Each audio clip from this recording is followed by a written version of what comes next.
This is Scott Becker with the Becker Business and the Becker Private Equity Podcast. Today's episode is a session and discussion with four great leaders around the deal market, private equity, venture capital, and more. This session features Jeff Freedman, private equity and engagement director at ModMed, and a brilliant career, brilliant person. Bart Walker, who helps lead up the healthcare practice at McGuire Woods, and a tremendous healthcare and private equity deal lawyer. Nader Samii, the driver of two really successful businesses, now the executive chairman of Nimble Solutions. He had previously built a separate revenue cycle business, and Nader is a phenomenally smart leader. And finally, Dr. Paul Slosar, a renowned spine surgeon who now runs a venture capital fund that invests in healthcare. So they'll talk about the deal market, private equity, venture capital, and more. Thank you for listening to this episode. Our first panel, we've got four incredible leaders. We're going to talk about private equity, venture capital, what's going on in the space in the deal market today. I'll ask each of our panelists to take a moment to introduce themselves. We've got about 30 minutes total, so we'll try and keep the pace moving quickly. Bart, one of my long-term partners at McGuire Woods, can you take a moment to introduce yourself? And then I'll ask Jeff and Nader Samii and Paul Slosar to do so too. Bart? Sure. Thanks, Scott, and thanks for having me as always. Really enjoy these, and hopefully you can say something that's of value. I'm a McGuire Woods lifer. I've been doing this for about over 20 years now, all healthcare, all M&A, all the time. Most of my work is either representing founders on the sell side of transactions or PE funds on the buy side of deals. All in healthcare services, from surgery centers to physician practice management to dental to post-acute care, infusion, wound care, you name it. Tend to be a generalist in that sense, and then also act as outside general counsel for regulatory compliance needs on the healthcare side for strategics as well. And Bart, how big is the group today, the practice at McGuire Woods in healthcare? And you're located and head up the Charlotte office as well. But talk just quickly about the size of the group today. Sure. So we're one of the top 5 biggest healthcare practices in the country. We're spread out across the country. We're geography agnostic. I sit in the Charlotte, North Carolina office, but work on stuff all over the country. I've got a meeting tomorrow night in the Northeast. I've got a deal in Texas, another one in California, another one in Michigan right now. So we're really all over the place, regardless of where we sit, and continue to grow out the group. More recently, we've been expanding into pharma and pharma services in a serious way, with 4 recent lateral partner hires over the last 12 to 18 months. And we're continuing to grow in that direction, as many of our clients are interested in that as a step beyond healthcare services into something that has a little bit more exposure to life sciences as well. Jeff, can I ask you to take a moment to introduce yourself, and what a fantastic career you've had, Jeff? Yeah, absolutely. Thanks, Scott, for inviting me. I'd love to be an individual contributor and sponsor. That really should have been my current employer, ModMed, which is a software company, but that's where I work now. I've spent a lot of years in healthcare. I've run a dental business. I've run an ophthalmology business. I've run several cancer facilities. I've spent time at a payer. I've spent time at a manufacturer and a couple startups. So I've got the gray hair to prove it. It's a thrill to be on a panel with distinguished people, and more importantly, to listen to the questions that you pose. I think you've got a lot of years in this business. It's an honor to be here. Jeff, thank you so much. And talk a little bit about, you've got this title of Private Equity Engagement Director, at least one of your titles currently. Tell us a little bit about what you do with ModMed and what ModMed does. Yeah, so ModMed's a software company. We are in specialty specific areas. So think GI, think dermatology, think ophthalmology, think orthopedic medicine. We're in 12 specialties. It's an EMR PM patient engagement system. So the thesis essentially for ModMed was that if we had conversations with private equity sponsors that are buying practices, that are looking to invest, if we had those conversations and got in at the ground floor around, are you thinking about a tech stack change? How do you think about AI going forward? That the likelihood of us being, Married, I think at the early stages would be a lot greater. It's actually morphed into more of a CEO whisperer, if I can say it that way. I've spent a lot of time in that chair. Many of the CEOs that I talk to are doing great work. I think sometimes it's not bad to have a friend. It's not bad to have someone that has lived in that space, whether it be PE or privately backed with your positions. I just think it's a lonely chair. And so for me, the role has really morphed in private equity, but then beyond that into really being a connecting point for our company and the CEOs and the ELT of a lot of these big practices. Fantastic, and you've done a remarkable job at it. Nader, let me ask you to take a second to introduce yourself and tell us a little bit about your history, because you were an M&A person to begin with and then got into business. Talk a little bit about yourself and introduce yourself, Nader. Thanks, Scott. So, yeah, I guess maybe I'll start from the beginning then. Yeah, I started life as a corporate finance attorney, then moved into investment banking in New York and San Francisco, and ended up leaving that to start a company which we built up and sold, built up to about 2,500 people and sold. And then I acquired a company at the time called National Medical, which is today Nimble. I ran it as CEO for about 14 years. We did a recap with a private equity firm. I ran it for about another 3. We did 4 acquisitions in that time frame. And then I transitioned over to executive chairman about 2.5 years ago. And we've done a couple more acquisitions since. So to your point, yes, I've been involved in and around the M&A world, from different angles throughout my career. Thank you. And full disclosure that Nader is a very, very close colleague for a long time. I've had the pleasure to serve on one of his boards of directors, and just as good a leader as they come, Nader Samii. So Nader, thank you so much, and we're thrilled and honored to have you here with us today. Thank you, sir. Dr. Slosar, Paul, you probably have one of the most interesting careers of anybody. Tell us a little bit about your career and what you do today in terms of investing and so forth, Paul. Thank you, Scott. So I am an orthopedic spine surgeon by training. I practiced 28 years in the San Francisco Bay Area, ran a private academic group, and was very fortunate to have been in the Bay Area, both to have been in the Bay Area in those times when things were growing and somewhat still affordable, but secondarily, to have seen the really dramatic rise in opportunities in orthopedics and spine. Given where I was geographically and the sort of the visibility of our group, I was doing private equity, venture capital due diligence. During my whole career, I worked with 4 different companies over the 28 years that I practiced, with 4 different companies that had successful exit, everything from being a strategic advisor to an 11-year run as a chief medical officer for Titan Spine, and a strategic advisor to Relievant that exited to Boston. I decided to go back to business school a few years ago. I got an executive MBA and then pivoted into the consulting and venture capital space. So I co-founded a venture fund. We just closed it, a very small seed stage fund aimed with a kind of a dual mandate. One is to, in an organized manner, leverage clinicians, physicians, healthcare executives, all of whom are various aspects of our limited partnership. And then number 2, try to address the gap in a relative gap in clinically intelligent early stage investing, seed investing. So we're sort of sitting in that small spot there, and we've deployed into 3 companies so far, and we just literally closed the fund about a week ago. So we're getting ready to fully switch into deal deployment mode right now. Well, congratulations on your career and what you're doing. I'm going to ask each of the following question really is, what are you seeing in the deal market today? And I'd love you each to answer from your own perspective, whether it's the venture world, the PE world. Obviously, one serves as executive chairman, one serves side by side with the CEO in their company.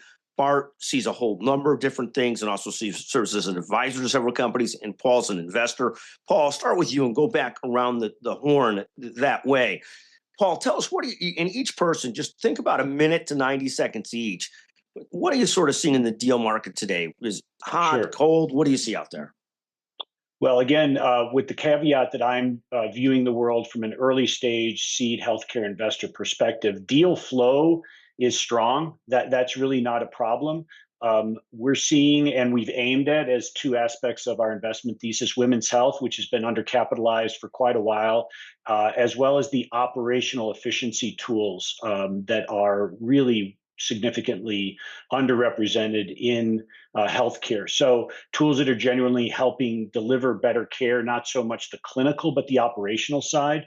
My whole world, primarily, or 3/4 of my world, was in the device space, orthopedics and spine, as I mentioned.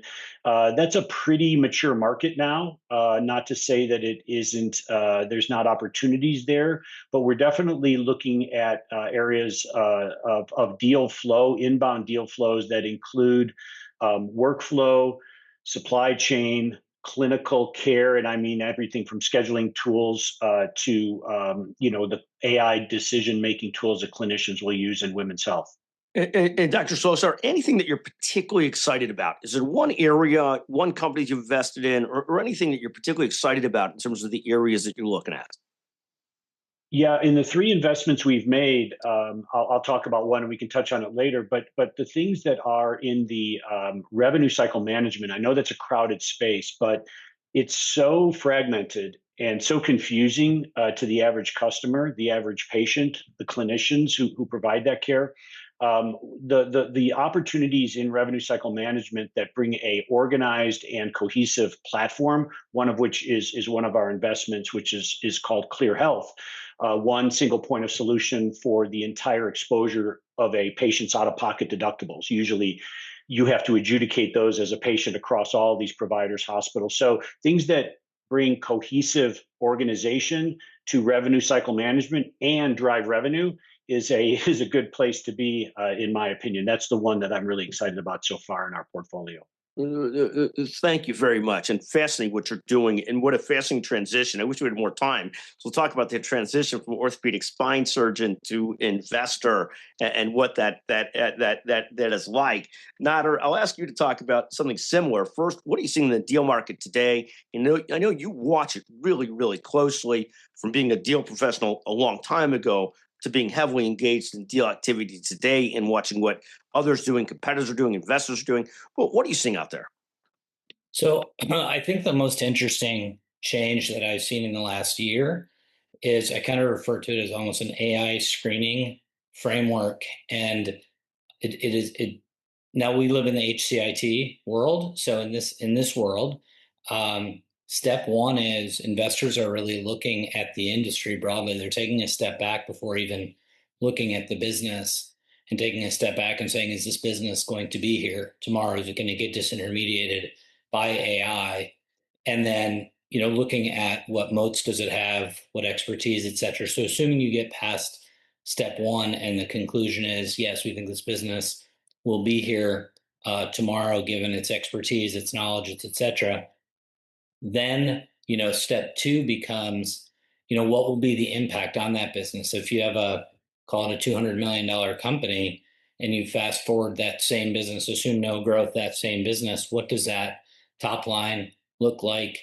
Do you lose 20, 30% of revenue due to, different pricing structures with the emergence of AI? However, if that happens, what happens to your margins? Maybe they go up, maybe client retention gets better. So it's trying to understand the impact. So the first two questions almost are industry, what's going to happen. And then once you kind of get through that assessment, then the third one is, okay, now the company we're looking at, where are they in their AI journey? And are they in position, are they early stages? Are they, behind? Are they in the middle of the pack? Are they ahead of the game? Are they positioned to win? Are they going to back the folks? Or maybe alternatively, it's an investor who has their own conviction around AI and a team, and maybe can come in and get into a deal at a bit lower price and then apply AI later. So really interesting discussions that probably even 6 months ago weren't happening at the level they are today.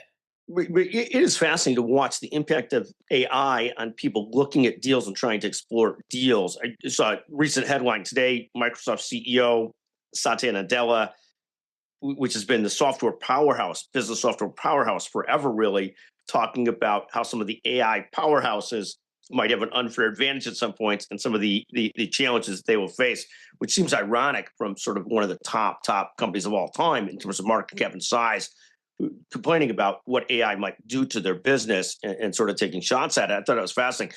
But also recently was in discussions with a software company that's having a hard time selling right now because people are very unsure of what margins are going to look like and the business is going to look like in the AI universe. And so that becomes a real issue as everybody looks at things. Jeff, let me turn to you.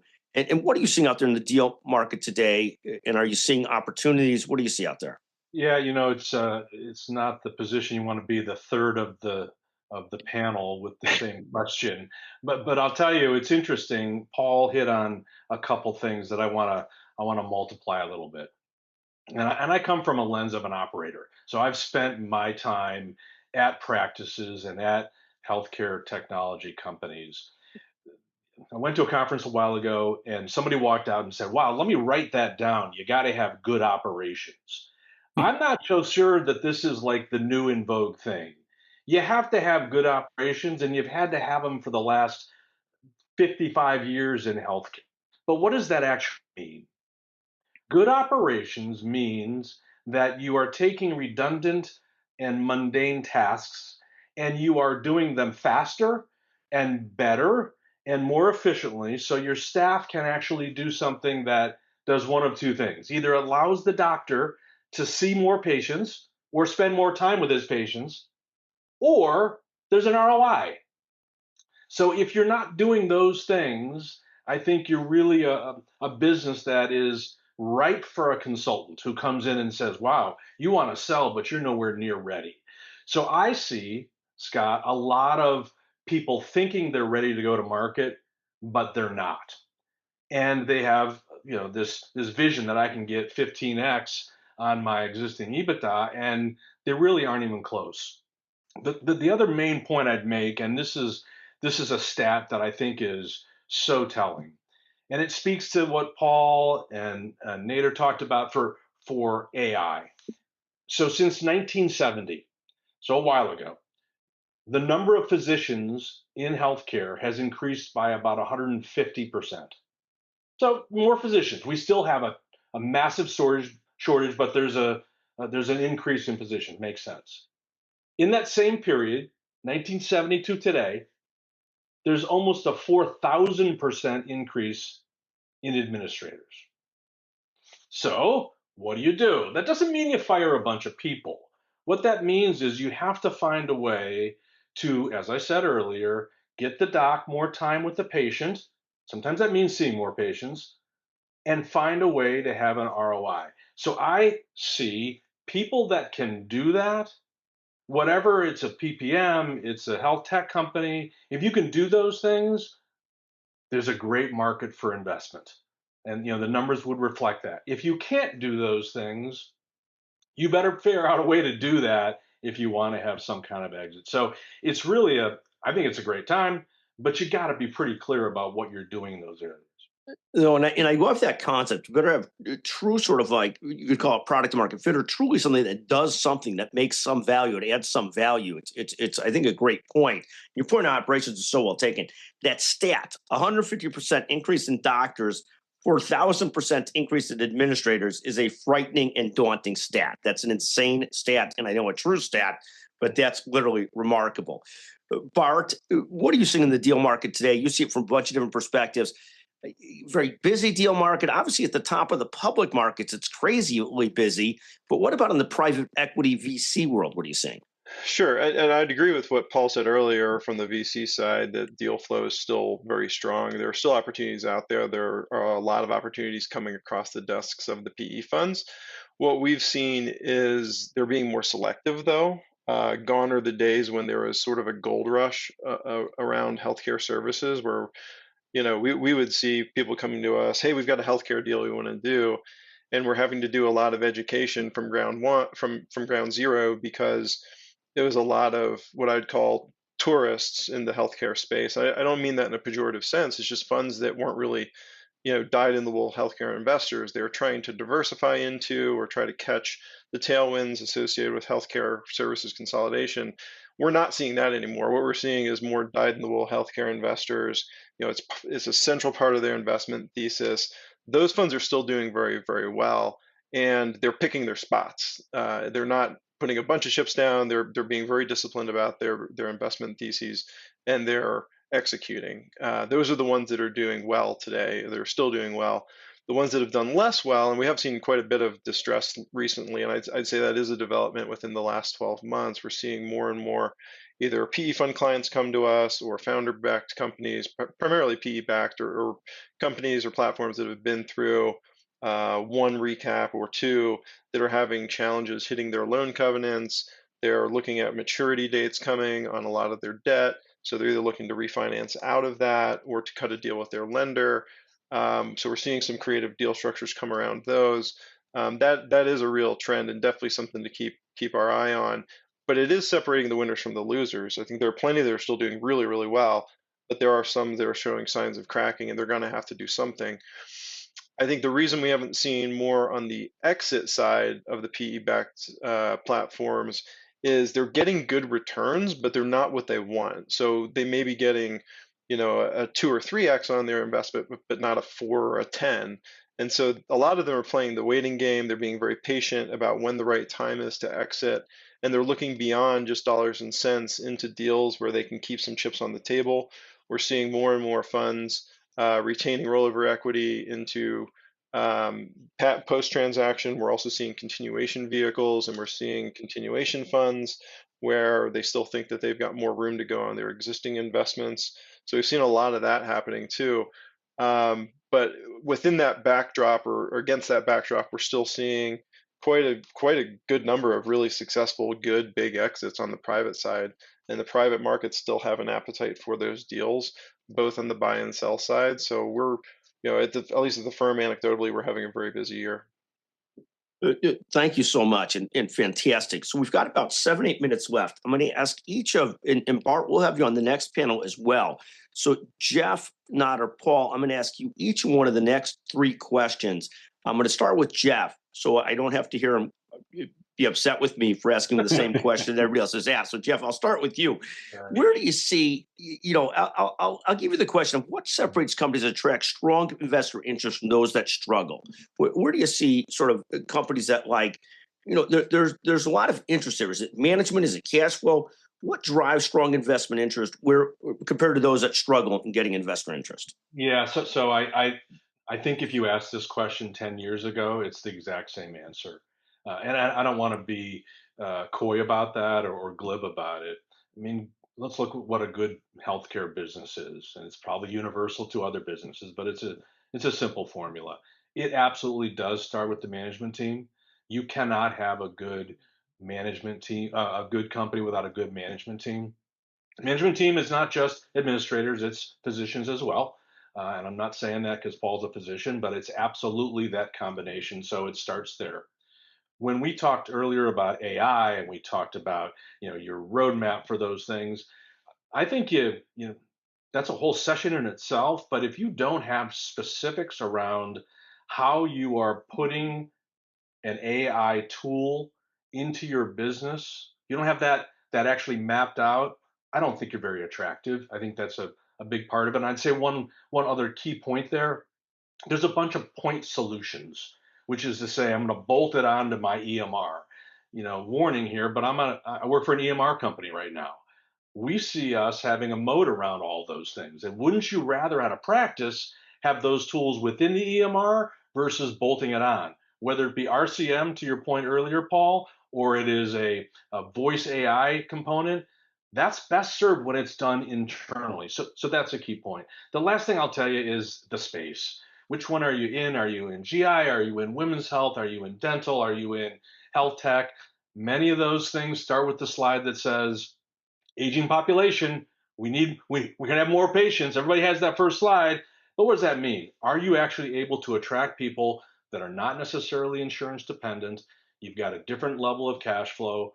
You can put yourself in a position where you can see the next 5 years. Look, those metrics aren't new. That story isn't new. It's the same we've had 10 years ago. I just think, as Bart said, there's a lot more scrutiny there is today than there was, I don't know, even 3 or 4 years ago. Thank you very, very much. Nader, let me ask you this question because you spend a lot of time in these areas. Where are valuations holding up best, and where are you seeing buyers be more selective? We talk about a lot around healthcare technology, around software, around labor heavy businesses. Where are you seeing valuations hold up, and where are buyers becoming more selective? I think part of it is kind of think about the kind of that three-step process I talked about. One, you've got to kind of get through that from an AI perspective to sort of be interesting right now. And then, one of the things you'll hear a lot, whether it's investment bankers or investors talk about, is the rule of 40, the rule of 60, et cetera. And so I think a lot of people are, and again, much more stringent on that, whereas maybe, again, a year ago, companies that were a little bit lower on that. And by for those who don't know what that means, rule of it, take your growth rate plus your EBITDA margin equals 40 equals 50 equals 60 equals whatever that number is. And kind of that threshold is right around 40, I think, today in an HCIT world, where to make companies sort of interesting. And the more you can get up to 50, 60 and up, and some investors are going to lean more in toward the growth side of that and some on the profitability side. But I think being able to, showing those demonstrated financial performance, and just a quick subset of that, and I'll be quick on it, but that breaks down to, high quality revenue, recurring revenue with high client retention is really important. The growth rate of the historical growth rate of your revenue plus a solid pipeline to show that that's going to continue, a proven ability to grow in a profitable way, and then finally the AI discussion. Where are you in that AI journey? So I think it's that combination. Where do you kind of fit in that rule of, and what comprises it, with those points I just made, and the ones that are going to, right now perform better. I think it's a market that is really kind of bifurcated. There are going to be winners that are going to get premium multiples today, and there are going to be a lot of deals that sit and don't get done. I think that bifurcation is exactly right. And Nader, thank you so much. Paul, let me turn to you. We've got a couple minutes left on this session. Looking ahead 12 to 24 months, biggest opportunities and risks for investors and founders. Where do you see the biggest opportunities for investors?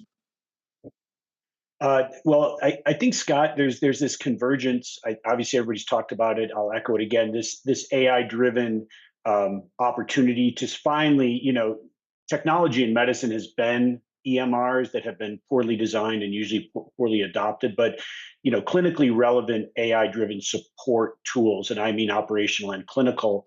And then I'm also sort of sensing there's a couple of things. The days of big employment, the days of these private equity roll-ups of orthopedic groups, et cetera, the days of all the hospital systems going up and buying all these practices, I'm seeing a little bit of a wall there. And I really do think value-based healthcare regulatory forced onto the market is increasing with MA plans, and secondarily self-funded insurance opportunities where really highly efficient platforms can help primary care all the way up to the surgical specialties. The platforms that close the loop between what would be a surgical outcome and a financial outcome, I think are opportunities. And then the risk that I see, there's also a talent risk. Some of these operating or engineers, the AI scientists, the clinical informatics specialists, they haven't necessarily been attracted into the ecosystem of startups or healthcare in and of itself. So the talent needs to be in healthcare from a systems perspective, data engineering, data scientists, and they have a lot of choices. So we're paying careful attention as we diligence companies. To Jeff's point earlier, they have to have domain expertise, clinical relevance, but also we're curious about what's their plan for their data and who is their data team, as it were. We do start to look critically at that, but I see a lot of opportunity, to be quite clear, in this resurgence of private practice and direct-to-employer contracting, self-funded companies that are sick and tired of 18% premium increases a year. Paul, thank you so much. I want to thank all four of our panelists.